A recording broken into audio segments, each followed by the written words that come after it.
Hey, all you cool cats and kittens, it's your favorite history teacher back again with another historical video. And today we begin the ever so long unit number 3, Age of Revolution.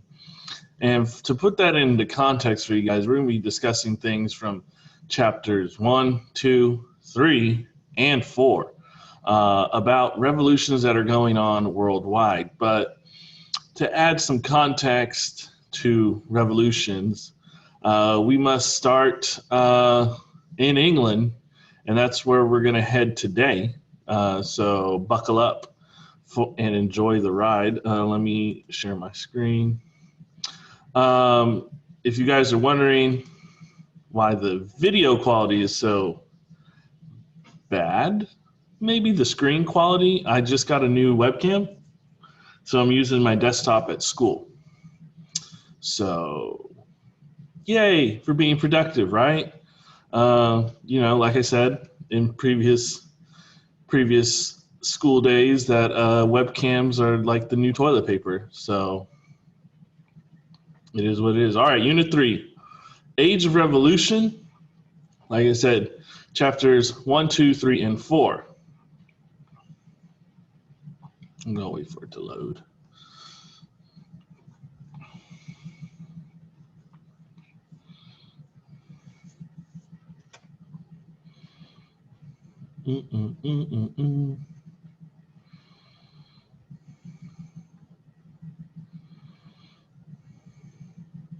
So this is like an actual unit where I pull different sections from different chapters to formulate a unit of Age of Revolution, whereas Types of Government kind of was a unit, but we weren't going into your textbook, and the Enlightenment stuff just happened in chapter 2. So Unit 3 is all about these revolutions, save for the Industrial Revolution, which is something completely different, but also a revolution. But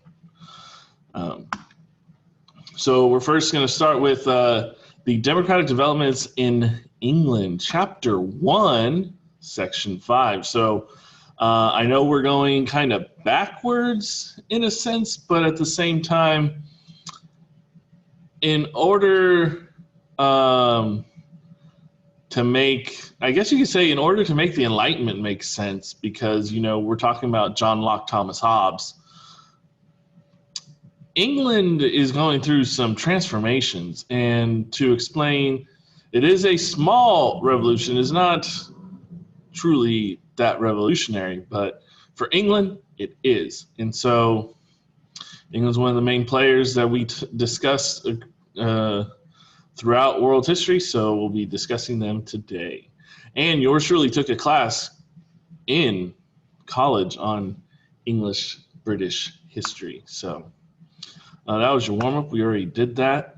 So our objectives, students will be able to understand the changes in English government, and we're going to trace the beginnings of the English Parliament and its rise to power. So where are we at, though, in the world? England, obviously, and we're going to start around 1100 CE, and this is baby England. We got the England in red, we got Normandy, French, Anjou and Maine, French, Aquitaine and Gascony, French, Brittany, French. All these are French. If you've ever seen the TV show, the HBO series, The Tudors, you'll notice when people get introduced and when the king gets introduced, he is known as the King of England, Scotland, Ireland, Wales, and France. We're going to discuss that. All right, so first up, feudalism, which was the loose organization. Just a loose organization. All right, you have rich local lords divided their lands among lesser lords. In exchange, the lesser lords, are known as vassals, would provide kings would provide knights to fight for their lord's battles. The greater lords pledged even more loyalty to a more powerful lord, and the most powerful is the king. So it kind of works in a, you could say, the original pyramid scheme, where the king gives land to the nobles. They, in turn, give land or fiefdom to these knights or vassals. You have knights who give land and protection to the peasants, everyone. And in return, the peasants provide food and services for the knights or vassals, who in turn provide protection and military service for the nobles, because rich people don't fight. And nobles provide the king with money and knights to fight. The original pyramid scheme. All right, so monarchs and the church. Monarchs are going to rely heavily on nobles providing knights for their wars and loyalty to them, kind of like an ego boost if you want. But sometimes these nobles and the church had more power than the monarchs, than the royal family. Both parties, church and nobles, had their own courts, they collected their own taxes, they had their own armies. And they're going to protect their own against any effort a ruler would try to increase their authority. Same thing. You're not going to take my power away just because you're some king. So in 1066, there is a throne vacancy. Anglo-Saxon king Edward died without an heir. And as we know about monarchy, it is passed hereditarily and only, at this time, only through the son. So William and Harold are going to lay claims to the throne. William set sail from Normandy across the English Channel to battle Harold, who was Edward's brother-in-law. It is a big battle called the Battle of Hastings. William triumphs and assumes the seat. He is from then known on as William the Conqueror, and I believe this is on your final. Wait, are we having a final in this class? Stay tuned for more. And Norman, French, and Anglo-Saxon customs, languages, and traditions are now going to blend. Norman, French, Anglo-Saxon, England are going to blend. Common law under Henry II. So we're going to fast forward. In England, kings could not write their own laws on their own, and they had to follow these accepted customs. They're going to find ways to expand these customs into law. Common law will now apply to all of England, and under Henry II, a standardization of laws and punishments will be set forth under this king. Local citizens would show up to take part in trial, and you have something called a juré, or jury, or sworn to oath, which is another French term. And, talk about trials and juries, jury duty, comes from this aspect, all in history.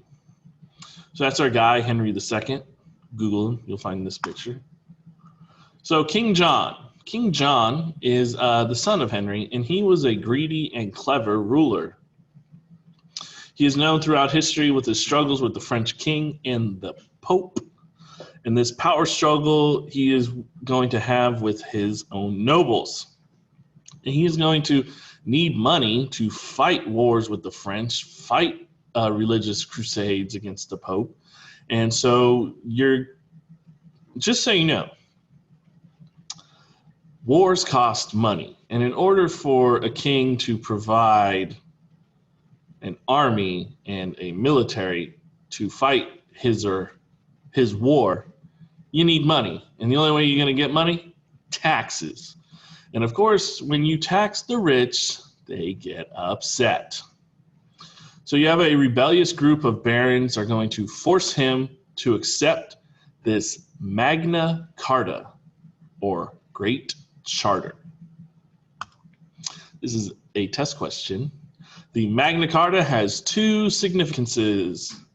One significance, rights are soon going to be extended to all English citizens, and monarchs must obey the law. Now, that's not to say every poor peasant is an English citizen. Remember, English citizenship back then is not just being born. Citizenship included you own land, you own property, and you pay taxes. So you got to have the money. All right, so these barons are going to protect their own again. Like I said, they have their own style of courts and their own army and their own taxes. So yeah. So throughout or afterwards, in the Magna Carta, legal rights of townspeople and the church were proclaimed.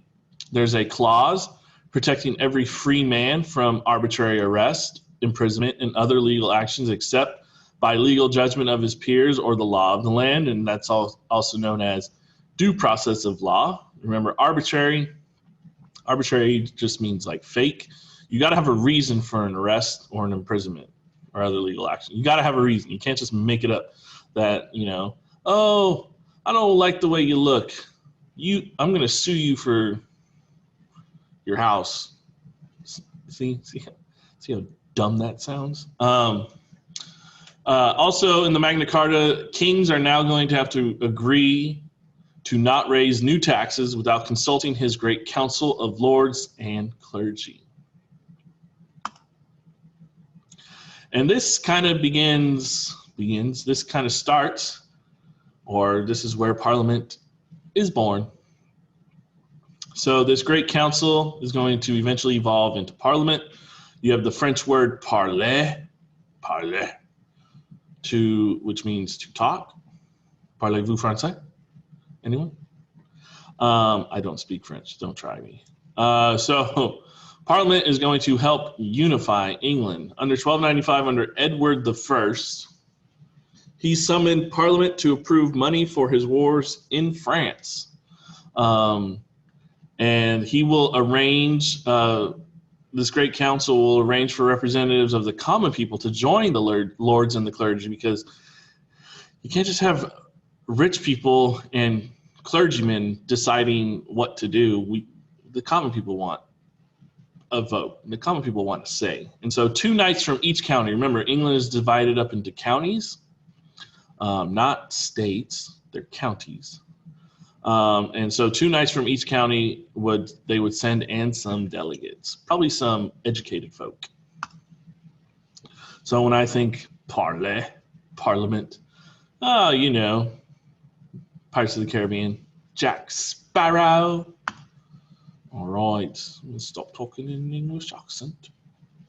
So evolving on its own, the Assembly is going to set up the framework for England's legislature, which is if you don't know what a legislator is, it is a law-making body.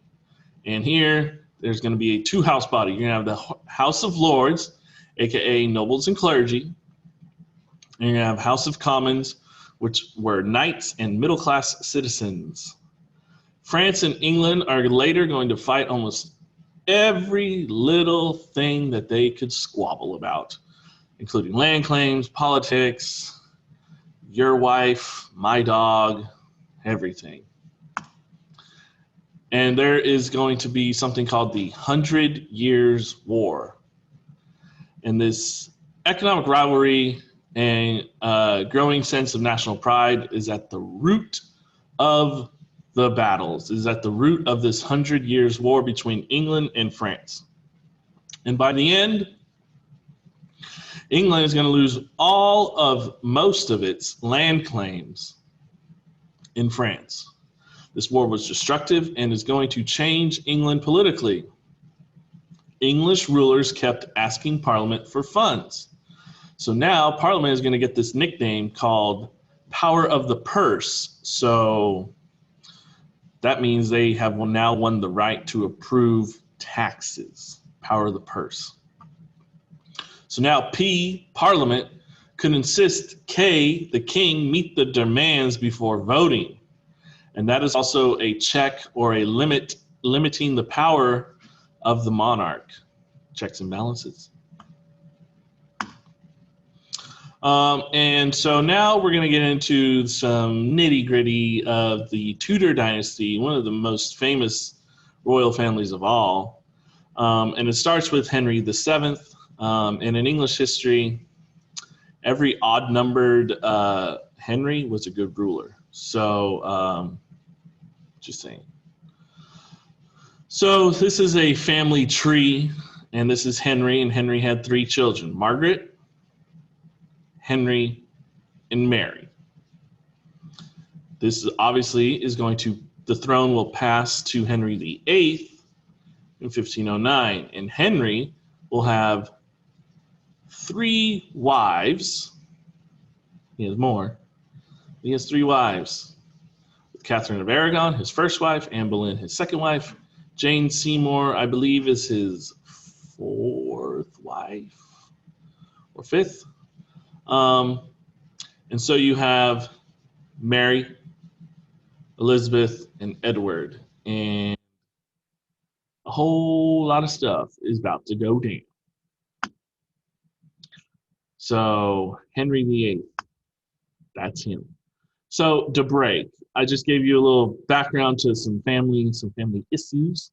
If you didn't know, England is Catholic at this time, along with a majority of European royalty, European countries. And divorce did not exist. Divorce existed, but a king could not divorce. You just can't. So since Henry couldn't divorce his wife, his first wife, Catherine of Aragon, who is Catholic from Spain, he is going to break off ties with Rome. And that is a big no-no. He asked for, I think it's like pardon. You know, he wanted the, I forget what the word is, but it's like asking the Pope to he wanted an annulment. He wanted an annulment. Forget that this marriage ever took place. Something was wrong with Catherine, because Catherine, again, the reason why he wanted to divorce his wife is when they married, they had children, but a male heir could never live strong enough. And so they had to, he had a daughter, Mary, and they would have miscarriages, stillborn births. And Henry thought Catherine, there was something wrong with her. He wanted a divorce. The Pope said no. So Henry says, screw you, Pope. I'm going to make my own church, call it the Church of England. And since he is the head of the church, he can do or say whatever he pleases. So he is going to divorce Catherine, who still remained loyal to him, mind you. And he is going to marry Anne Boleyn, who is Protestant at this time. And if you don't know, now you know, Catholics and Protestants, they don't mix. Don't mix at all. So Anne Boleyn is not going to be able to produce a male heir, but does have a daughter, Elizabeth. Again, he is going to divorce Anne. He is going to marry a woman named Jane Seymour. She will produce a son called Edward. He is going to die very young. So now you have Bloody Mary and Elizabeth. They're going to duke it out. One Catholic, the other Protestant. Fun times. So Mary, let's go back. Let's go back to this family tree. So Henry cannot, this doesn't go back as far as Henry's siblings. So basically, the king has 2 sisters. The throne can't go to him. It goes to the son, but now the son dies without an heir. He dies in 1553. So they have to accept a queen, and Mary gets it because Mary is the firstborn queen, is the firstborn daughter, so therefore she gets it. So Mary assumed the throne as the oldest heir, and she's going to restore Catholicism in England. Basically, when Henry married Anne Boleyn, England became very Protestant. This is around the time of the Protestant Reformation and everyone going against the Catholic Church for selling indulgences. So Mary restores Catholicism in England, and she's going to lead a rampage against those who accuse her father and try to get rid of Catholic traditions in England. And she's going to be known as Bloody Mary. And now people are going to be like, she's a bit cray-cray. Let's put some support behind her other sister, who's actually Protestant and who we like. So they're going to tell Elizabeth to take the throne. They're going to imprison Mary for plotting the murder of Elizabeth. And she will rule, Elizabeth will rule for the remainder until her death in 1603. She's also claimed to be a virtuous queen, when in fact history shows that she liked to hang out with some other people. She does not have an heir. She does not have a son. So therefore, nothing happens. So some like father, like daughter, that's Elizabeth I. They both valued the good relations with Parliament. Both continued to consult with Parliament over issues in related to finances. Remember, Protestantism protesting questionable church practices via Martin Luther in Germany, the selling of indulgences, divorce against the laws. You have the Protestant Reformation, and the Catholic Church is going to resist said groups. So now you're like, hey, what is going on in England? And then you have the Stuart family. And this is the Stuart family tree. We're talking Stuarts are from Scotland. And here you have how they are related to the Tudors. Margaret, eldest sister of Henry VIII, firstborn daughter of Henry VII, gets married to James IV of Scotland. And they're going to have a son named James V. And they're going to marry Marie de Guise. And they're going to have a daughter named Mary, Queen of Scots, around this time, 1542. And then Mary, Queen of Scots, marries a guy named Henry Stuart. Notice these ones and twos. And he is kind of like step grandbrother. This is weird. This is weird that I'm doing this live. Mary, Queen of Scots, marries Henry Stuart. They have the son, James VI.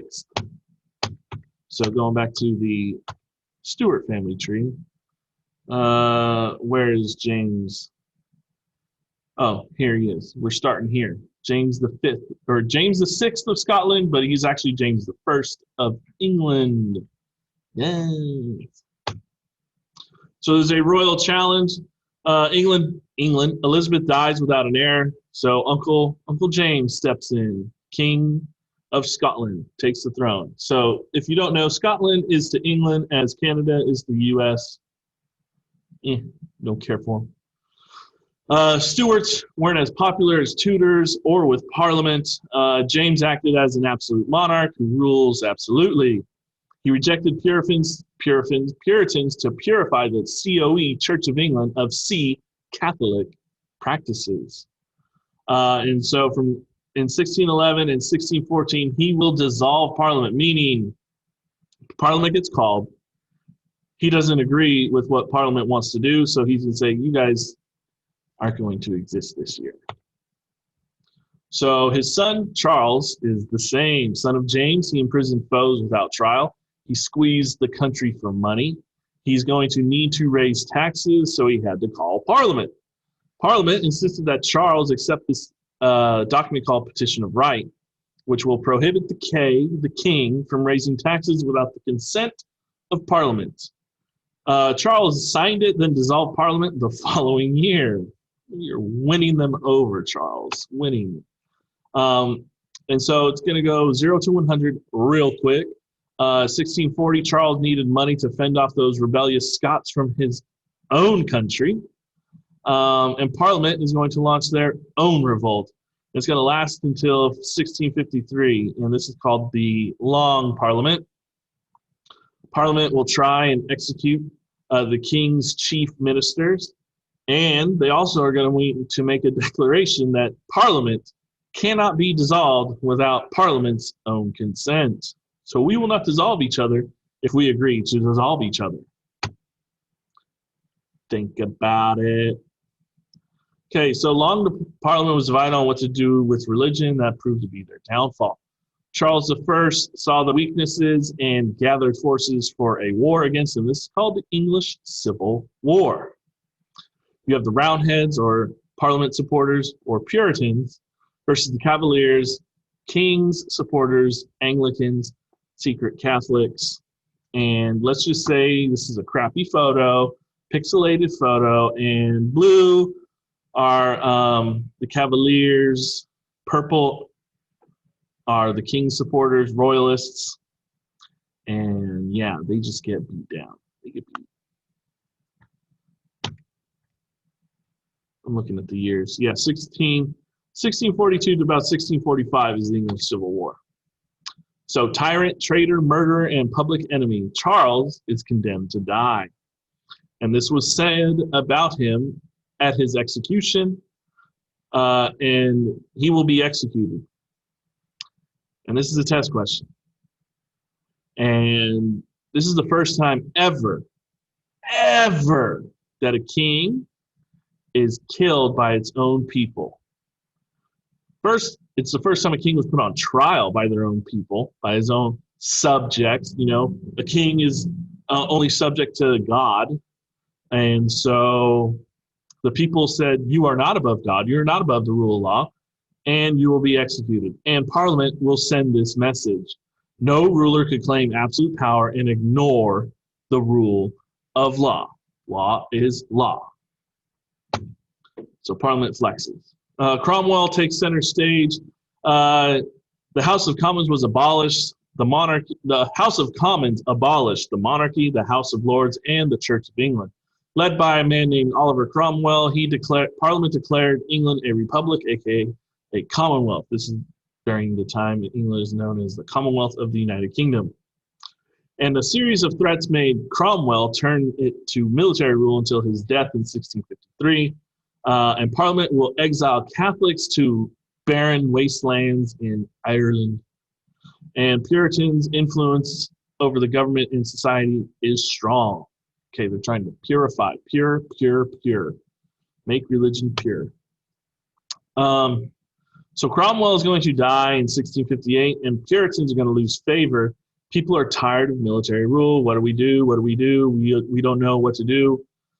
So for 7 years, they squabble, and a new parliament is elected in 1660. And in 1660, they said, hey, we're used to having a king, so we're going to have a king. So they invite the king that they just killed. Well, not just, but, in 1645. So 15 years later, they invite his son to rule. And Charles will share his father's faith in absolute monarchy and secretly had Catholic sympathies. And then you have, fast forward? Fast forward. James II, brother of Charles, will be in power in 1685 because Charles II does not have a kid. And he will suspend laws and flaunt his Catholic faith openly. And English Protestants feared that he would restore the Roman Catholic Church in England. Oh man, the Pope is back. The Pope is, we can't go back to this. We can't go back. So in 1688, Parliament invited Mary, who's Protestant, daughter of James, and her Dutch Protestant husband, William III of Orange. from Belgium, Netherlands, my bad, Netherlands, to England to become the next rulers. And this is a bloodless change of power. So when William and Mary landed with an army, James II fled to France. This is known as the Glorious Revolution because no one died. Test question. No one died. And before Mary and William could become leaders, they had to accept Parliament's demands, and Parliament's demands was passing something called the English Bill of Rights, EBOR. English Bill of Rights passed in 1689 by Parliament. It ensured Parliament superiority over the monarchy. So Parliament, which was below the king, is now above the monarchy. They are going to regularly summon Parliament and the House of Commons, the regular people, the knights, the middle-class citizens. Now were given the power of the purse, POP, the way to accept laws or taxes, collect taxes. Monarchs can't interfere with Parliament procedures or suspend laws, and no Roman Catholic will ever be able to rule England ever again. And you have an idea of habeas corpus, more under the English Bill of Rights. It restated traditional rights of English citizens, trial by jury. And you have this thing, habeas corpus. No person can be held in prison without being charged with a specific crime. However, just so you know, the Glorious Revolution and the English Bill of Rights did not create a democracy. It created a limited monarchy where the legislative body, Parliament, limits the monarch's powers. And that is true to this day in England, where Parliament is above the royal family. So we're going to stop there. That's the end of this lecture. Your homework is to do page 46, 3 through 5. And hopefully you enjoyed learning a little bit about English history. And hopefully that the Enlightenment lecture kind of makes more sense about what Thomas Hobbes and John Locke were really arguing about, because they're both from England and they're going through all this tumultuous time, that, hey, we should have some kind of societal upbringing or some societal change because there was too much of it in England. All right. As always, stay safe.